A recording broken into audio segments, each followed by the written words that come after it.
If you're giving a speech and suspect it might not be going well, just take a quick look at the audience.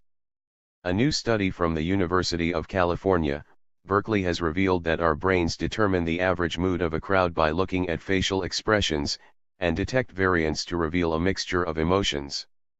These cues can be important social indicators, acting as signals for everything from alarm or boredom, to excitement, to help guide your actions, they say, especially as all of the crowd looks fed up.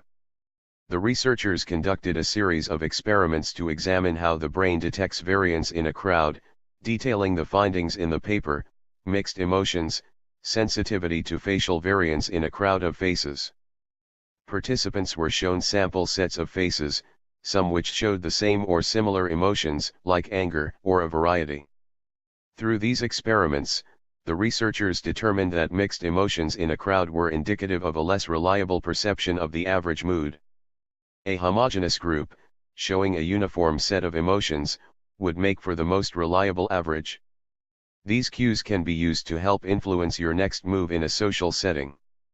A single angry or aggressive expression in a crowd full of different benign expressions is not surprising. Facing a homogeneous crowd of angry expressions is much more poignant and would be useful to perceive, the authors write. This is not simply a matter of judging the average expression. Rather, the sensed variance in the crowd can be used to modulate the value placed on the ensemble estimate.